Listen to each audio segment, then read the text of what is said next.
Assalamualaikum warahmatullahi wabarakatuh.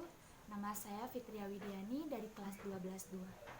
Di sini saya akan menjelaskan karya tulis ilmiah bahasa Sunda yang berjudul Analisis Unsur Intrinsik pada Cerita Pendek Halimun Peting karya Iskandar Wasid. Dengan latar belakang materi pembelajaran Carpon terdapat pada kelas 11 tingkat SMA. Walaupun secara normatif sudah diatur pembelajaran Carpon dalam bahasa Sunda kelas 11, namun tidak sedikit minat baca para remaja lebih cenderung kepada cerpen. Hal ini juga terjadi di SMA Negeri 1 Cimalaka. Tidak sedikit siswa kelas 11 lebih berminat membaca cerpen dibandingkan Carpon.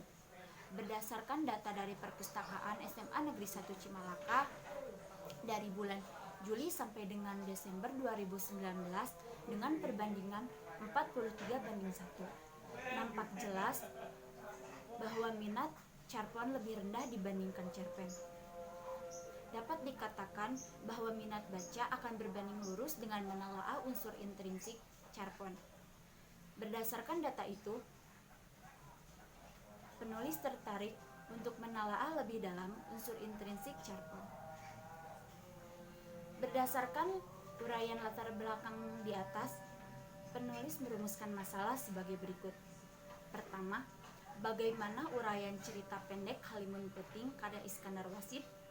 Kedua, bagaimana unsur intrinsik cerita pendek Halimun Peting karya Iskandar Wasid? Pembahasan. Pertama, bagaimana uraian cerita pendek Halimun Peting karya Iskandar Wasid?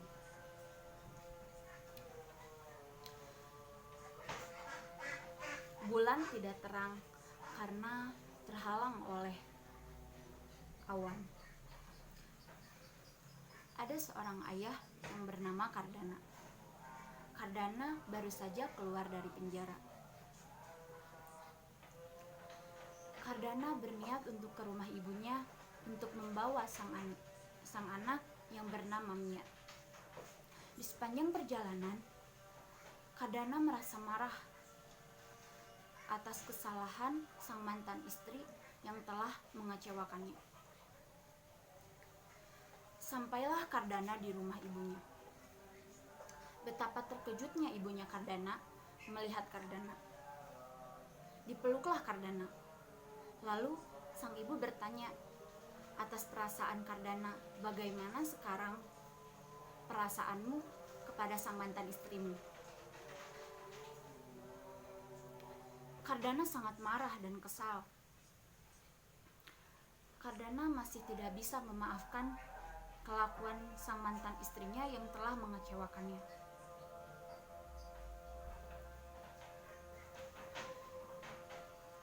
Kardana memberitahu kepada ibunya maksud Kardana ke rumah ibunya, yaitu untuk membawa putrinya yang bernama Mia.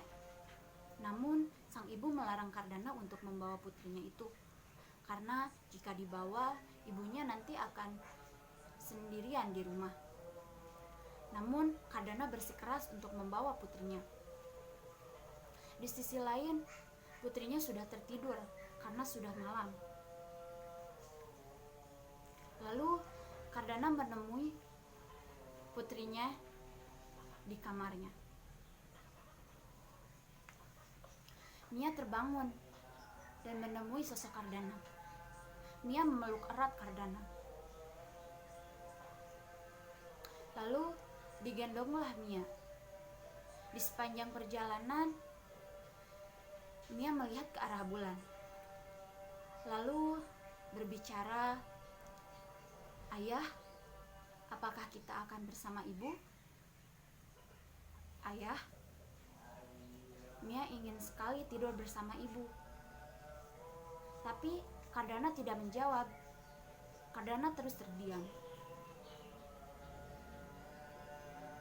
Mia kembali berbicara.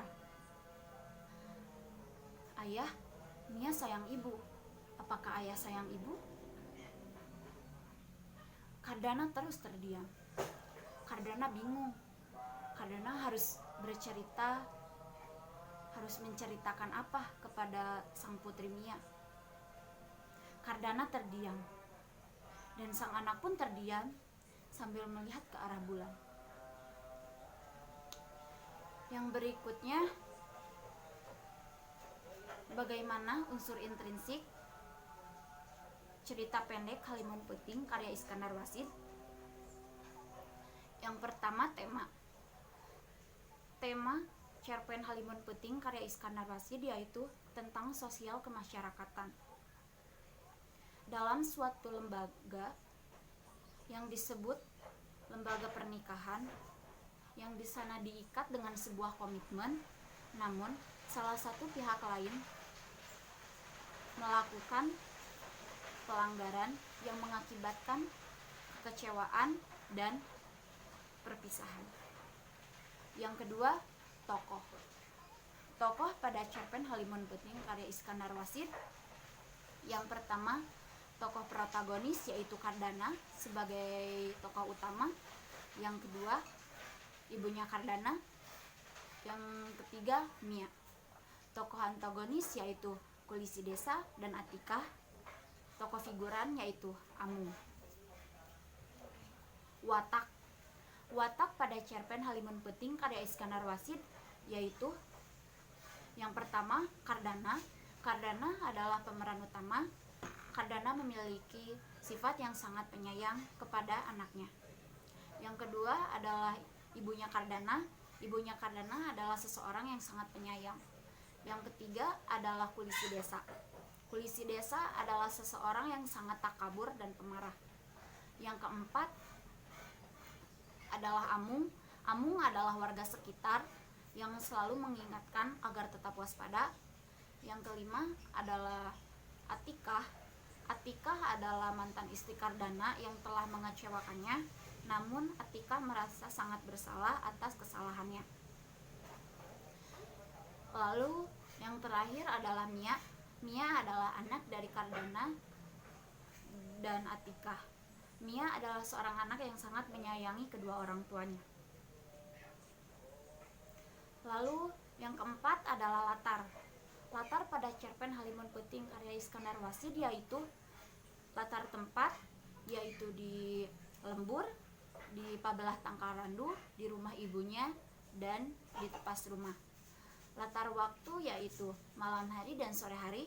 Latar suasana yaitu marah, sedih, dan senang. Lalu yang kelima, alur.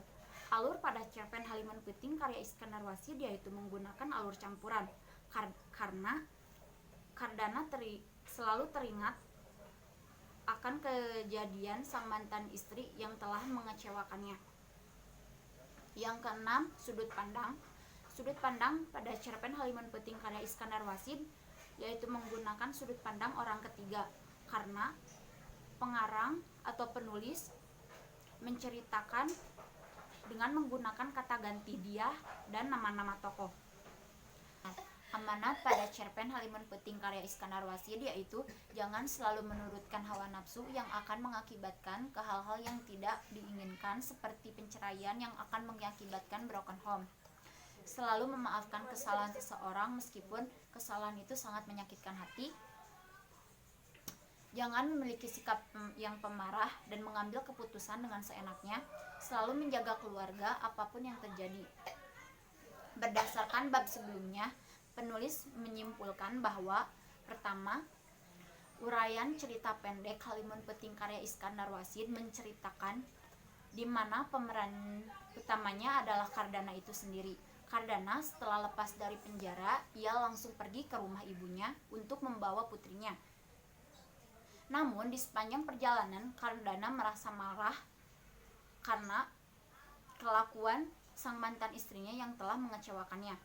Yang kedua, unsur intrinsik pada cerita pendek Halimun Puting karya Iskandar Wasid yaitu tema tentang sosial kemasyarakatan di mana suatu lembaga yang diikat dalam sebuah lembaga pernikahan mengalami penceraian. Yang kedua, tokoh dan watak. Tokoh protagonis yaitu Kardana, ibunya Kardana, Mia, dan Amung.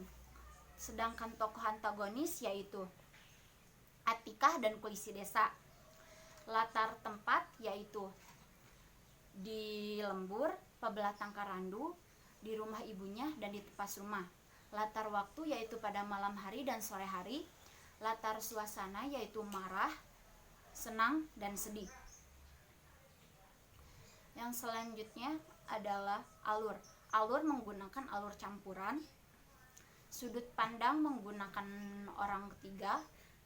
Dan amanat yaitu jangan selalu menurutkan hawa nafsu yang akan menjerumuskan ke hal-hal yang tidak diinginkan, seperti penceraian yang akan mengakibatkan broken home.